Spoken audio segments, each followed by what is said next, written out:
بسم اللہ الرحمن الرحیم الحمد للہ رب العالمین والصلاة والسلام علی اشرف المرسلین نبینا و سیدنا محمد وعلی آلہ و اصحابہ اجمعین۔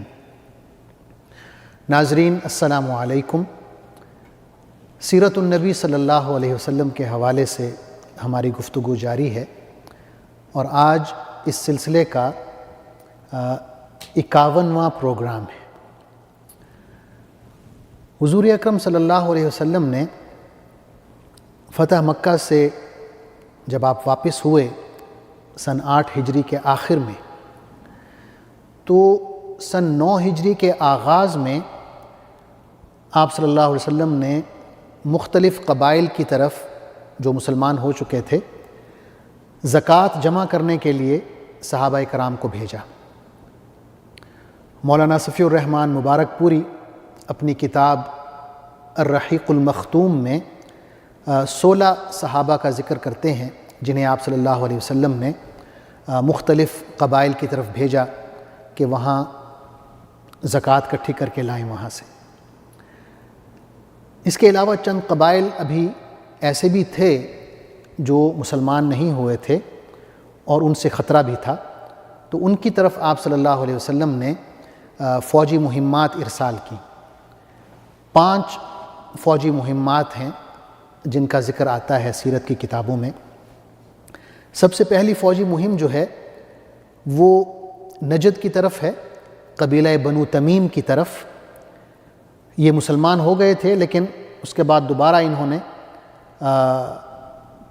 ان کے کچھ ذیلی قبائل تھے جنہوں نے ابھی اسلام قبول نہیں کیا تھا، جزیہ دینے پر اتفاق کیا تھا لیکن بعد میں جزیہ دینے سے انکار کر دیا۔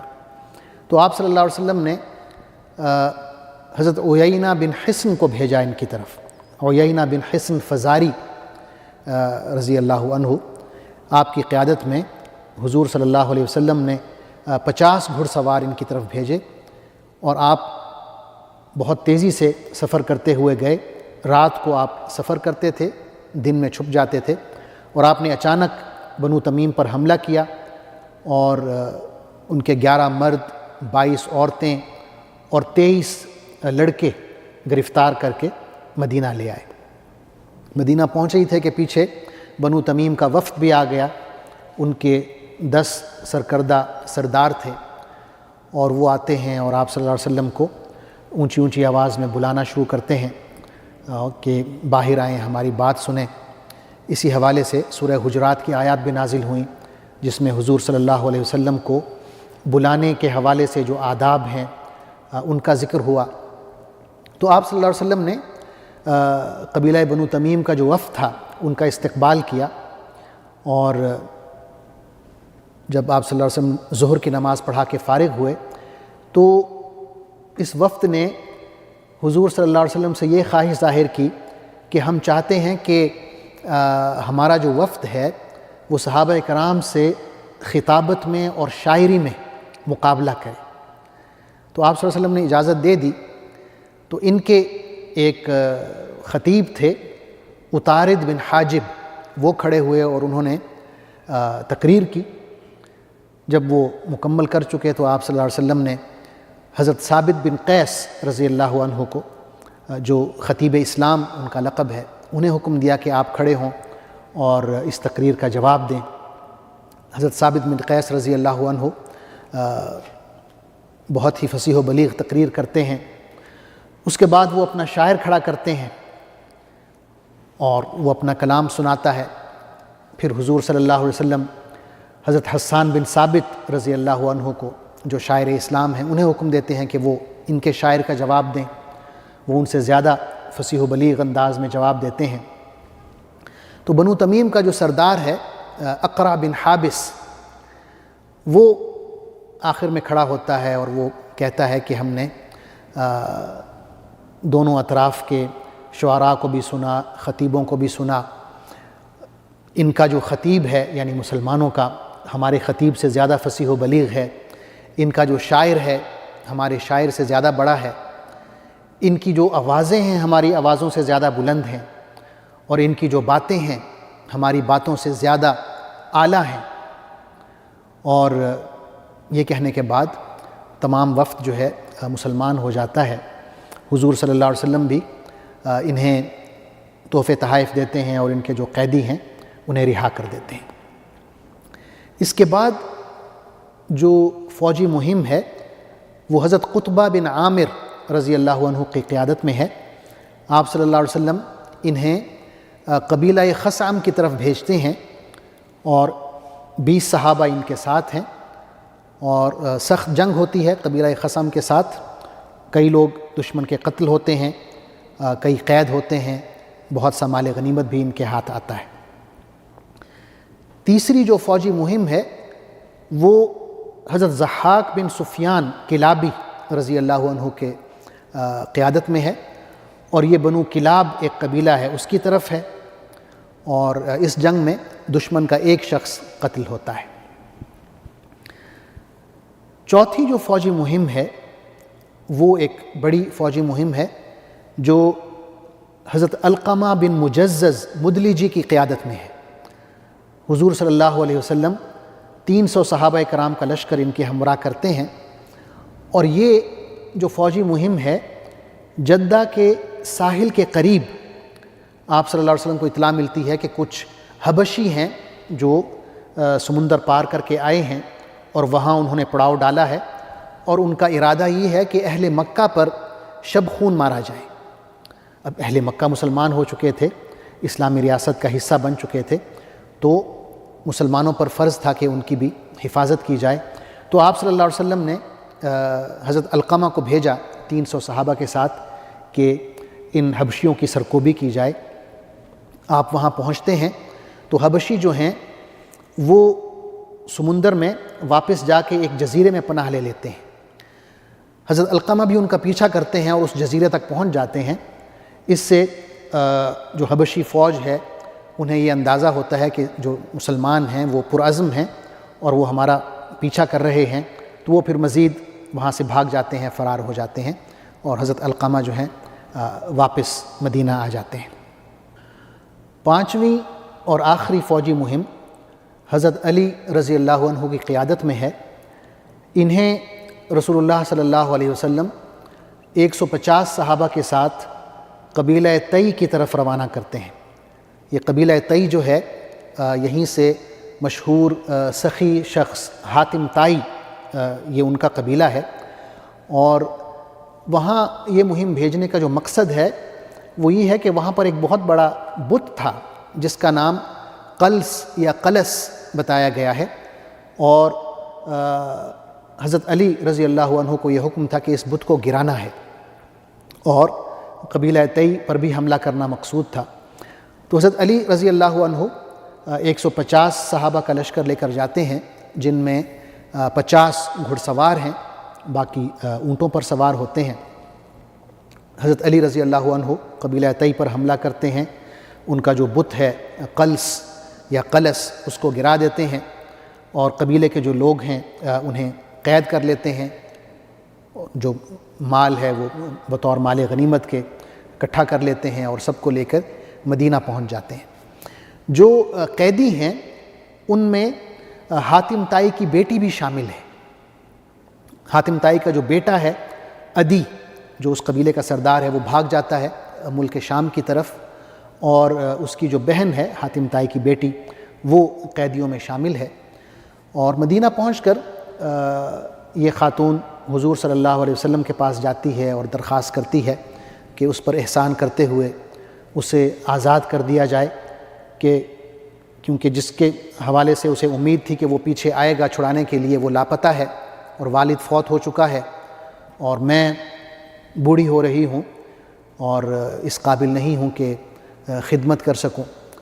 تو حضور صلی اللہ علیہ وسلم پوچھتے ہیں کہ وہ کون شخص ہے جو تمہارے پیچھے آتا اور تمہیں چھڑوا کر لے جاتا؟ تو وہ کہتی ہیں کہ عدی بن حاتم میرا بھائی۔ تو آپ فرماتے ہیں کہ وہ شخص جو اللہ اور اس کے رسول سے بھاگا ہوا ہے، یہ کہہ کے آپ آگے بڑھ جاتے ہیں۔ اگلے دن وہ دوبارہ آپ صلی اللہ علیہ وسلم سے یہی درخواست کرتی ہے، اور آپ صلی اللہ علیہ وسلم یہی الفاظ دہراتے ہیں عدی کے بارے میں کہ وہ شخص جو اللہ اور اس کے رسول سے بھاگا ہوا ہے تم اس کی بات کر رہی ہو۔ تیسرے دن بھی ایسے ہی ہوتا ہے، تو آپ صلی اللہ علیہ وسلم اس خاتون کو آزاد کر دیتے ہیں۔ حضرت علی رضی اللہ عنہ پاس کھڑے ہوتے ہیں، وہ اس خاتون سے کہتے ہیں کہ آپ صلی اللہ علیہ وسلم سے تم سواری کی بھی درخواست کرو، تو وہ سواری مانگتی ہے تو آپ صلی اللہ علیہ وسلم اس سے سواری بھی مہیا کر دیتے ہیں۔ تو بجائے قبیلہ تئی جانے کے وہ سیدھا ملک شام جاتی ہے اپنے بھائی کے پاس، عدی کے پاس، اور کہتی ہے کہ میں ایسے شخص کی طرف سے آ رہی ہوں جو اتنا مہربان اور اتنا سخی ہے کہ ہمارا باپ بھی اتنا سخی نہیں تھا، تم فوراً جاؤ مدینہ اور اللہ کے رسول سے ملو۔ تو عدی مدینہ پہنچتے ہیں، آپ صلی اللہ علیہ وسلم کے پاس آتے ہیں، اور رسول اللہ صلی اللہ علیہ وسلم عدی سے ایک طویل گفتگو کرتے ہیں۔ جو مشہور سیرت نگار ہیں علامہ ابن اسحاق اور امام احمد بن حنبل رحمۃ اللہ علیہ، انہوں نے بھی عدی بن حاتم اور حضور صلی اللہ علیہ وسلم کی جو گفتگو ہے اسے نقل کیا ہے۔ صحیح بخاری میں بھی عدی بن حاتم رضی اللہ عنہ کی کچھ روایات ہمیں ملتی ہیں۔ تو جو باتیں آپ صلی اللہ علیہ وسلم نے عدی بن حاتم سے کی، اس میں ایک یہ تھا کہ اے عدی، کیا تم کلمہ طیبہ سے بھاگ رہے ہو، لا الہ الا اللہ کہنے سے بھاگ رہے ہو؟ کیا کوئی ایسی ذات بھی تمہارے علم میں ہے جو عبادت کے لائق ہو، خدا کے علاوہ بھی کسی خدا کو تم جانتے ہو؟ تو عدی نے کہا کہ اے اللہ کے رسول، ایسی تو کوئی بات نہیں ہے۔ پھر آپ نے پوچھا کہ کیا تم اللہ اکبر کہنے سے بھاگ رہے ہو؟ کیا کوئی ایسی ذات تمہارے علم میں ہے جو اللہ سے بڑی ہو؟ تو عدی نے دوبارہ نفی میں جواب دیا کہ ایسی تو کوئی ذات نہیں ہے جو اللہ سے بڑی ہو۔ تو پھر آپ صلی اللہ علیہ وسلم نے کہا کہ یہود جو ہیں ان پر اللہ کا غضب نازل ہوا، اور جو عیسائی ہیں وہ گمراہ ہوئے، انہوں نے حضرت عیسیٰ علیہ السلام کو اللہ کا بیٹا بنا لیا۔ حضرت عدی رضی اللہ عنہ اس تمام گفتگو کے بعد کہتے ہیں کہ اے اللہ کے رسول، میں اپنے ہوش و حواس میں، بقائمی ہوش و حواس میں اقرار کرتا ہوں کہ اللہ کے سوا کوئی عبادت کے لائق نہیں، اور آپ صلی اللہ علیہ وسلم اللہ کے رسول ہیں، یعنی اسلام قبول کر لیتے ہیں۔ آپ صلی اللہ علیہ وسلم خوش ہوتے ہیں اور آپ کا چہرہ خوشی سے دمک اٹھتا ہے۔ صحیح بخاری میں حضرت عدی بن حاتم رضی اللہ عنہ کی ایک روایت ہے، آپ خود روایت کرتے ہیں، فرماتے ہیں کہ میں جب حضور صلی اللہ علیہ وسلم کے پاس بیٹھا ہوا تھا تو ایک شخص آیا، اس نے فقر و فاقہ کی شکایت کی۔ اس کے بعد دوسرا شخص آیا، اس نے کہا کہ اللہ کے رسول، ہمارے جو راستے ہیں محفوظ نہیں ہیں، جو بدو ہیں راستوں میں، یہ ڈکیتیاں کرتے ہیں، ہمیں لوٹ لیتے ہیں۔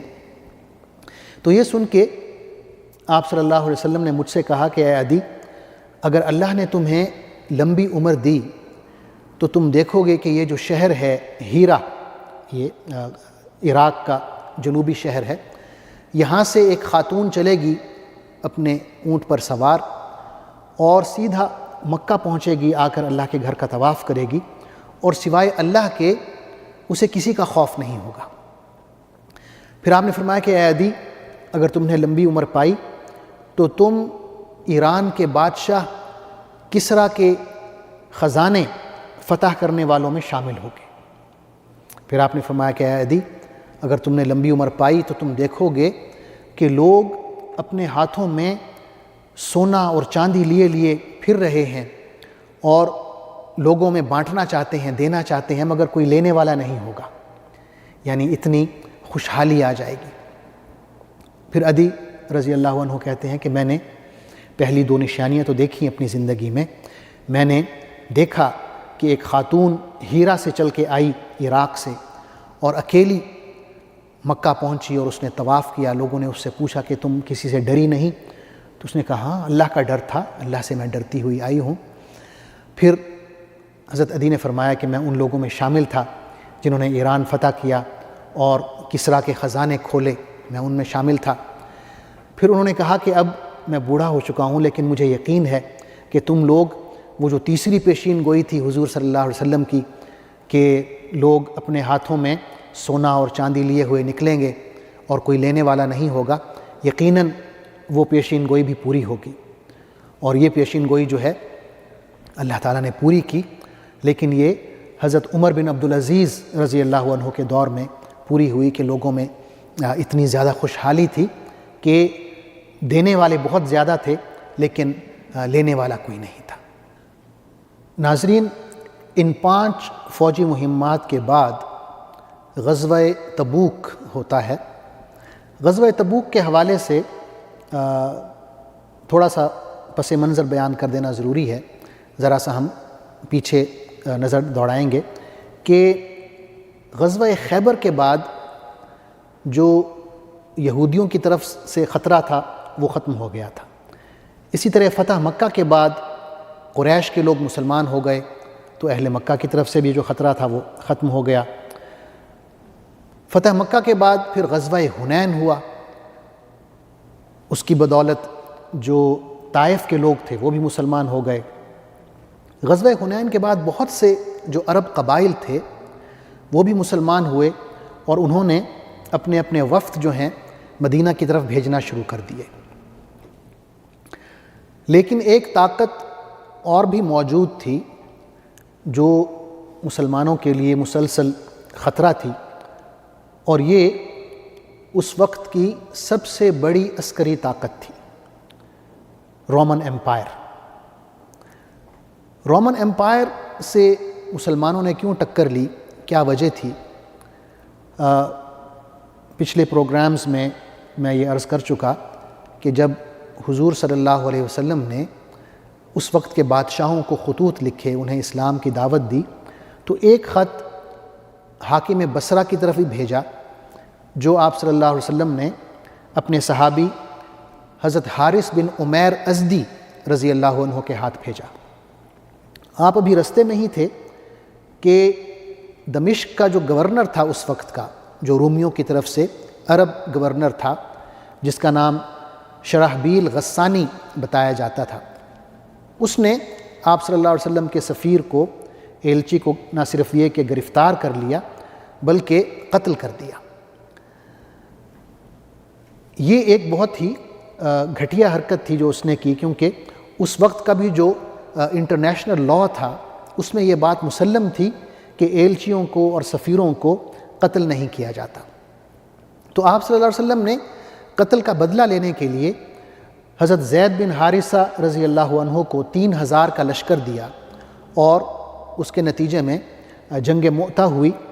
لیکن جنگ مؤتہ کے حوالے سے جیسا کہ میں نے عرض کیا کہ مسلمانوں کا جو لشکر ہے وہ 3000 کا ہے، اور دوسری طرف رومن ایمپائر کی 1,00,000 فوج تھی، اور ان کے ساتھ پھر عرب قبائل جو تھے ان کی 1,00,000 فوج تھی۔ تو 3000 اور 2,00,000 کا جو لشکر ہے ان کا آپس میں مقابلہ ہوا، اور مسلمان بمشکل اپنی جان بچا کر واپس مدینہ لوٹے، یعنی وہ ٹھیک سے اپنا بدلہ نہیں لے سکے۔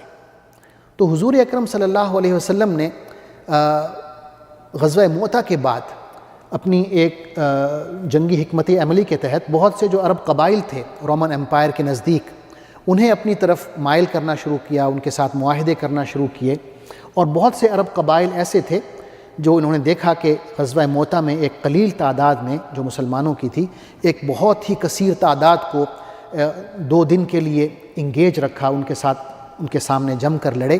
تو بہت سے ایسے قبائل، عرب قبائل جو رومن ایمپائر کے حمایتی تھے، وہ ان سے کٹ کے مسلمانوں کے حمایتی بننے لگے اور مسلمانوں کے ساتھ امن کے معاہدے کرنے لگے۔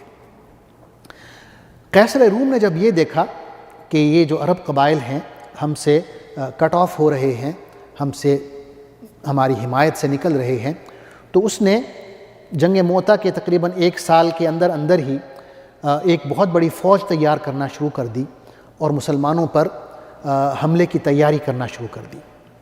قبیلہ غسان بھی ان کے ساتھ شامل ہو گیا، اور یہ خبر جب مسلمانوں تک پہنچی کہ رومن ایمپائر اور قبیلہ غسان جو بہت بڑا قبیلہ تھا وہ مسلمانوں پر حملے کی تیاری کر رہا ہے، تو مسلمانوں میں ایک خوف و ہراس کی لہر دوڑ گئی۔ مزید یہ کہ سخت گرمی کا موسم تھا اور مدینہ میں کھجوروں کی اور انگوروں کی جو فصل ہے وہ پک کے تیار کھڑی تھی، اور صحابہ کرام اس انتظار میں تھے کہ ہم یہ فصل کاٹیں گے، لیکن اچانک یہ خبر پہنچی کہ رومن امپائر جو ہے وہ حملے کے لیے تیار ہے۔ مزید یہ کہ جو فاصلہ تھا مدینہ سے لے کے تبوک تک کا، جہاں سے رومن امپائر کی سرحدیں شروع ہوتی ہیں، وہ بھی بہت دور تھا، تقریباً 800-850 کلومیٹر کا یہ فاصلہ ہے اور سخت گرمی ہے۔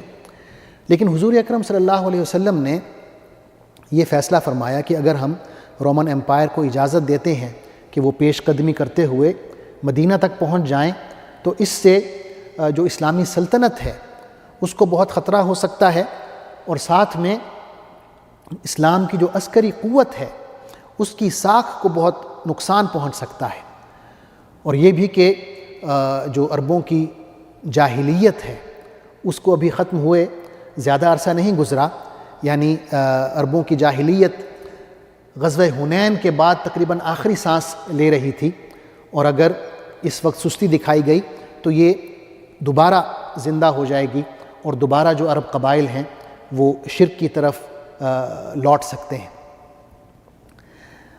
مدینہ کے اندر منافقوں کی بھی ایک کثیر تعداد موجود تھی، جنہوں نے جب اس حملے کی خبر سنی تو بہت خوش ہوئے، نہ صرف یہ کہ خوش ہوئے بلکہ سازشیں کرنے لگے کہ کس طرح ہم رومن امپائر کی مدد کر سکتے ہیں اور مسلمانوں کو شکست دے سکتے ہیں۔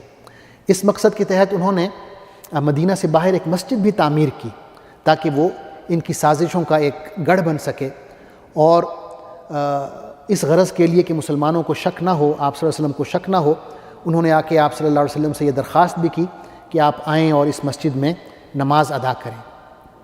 آپ صلی اللہ علیہ وسلم نے فرمایا کہ ابھی تو میں تبوک کے لیے روانہ ہو رہا ہوں، جب واپس آؤں گا تو تب نماز پڑھوں گا، یعنی آپ نے یہ فیصلہ مؤخر فرما دیا۔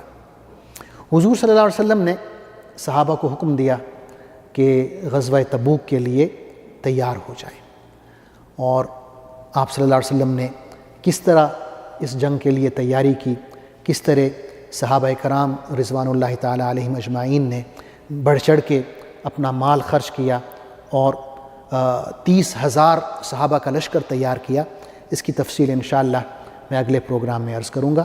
تب تک کے لیے اجازت دیجیے، اللہ حافظ، والسلام علیکم ورحمۃ اللہ وبرکاتہ۔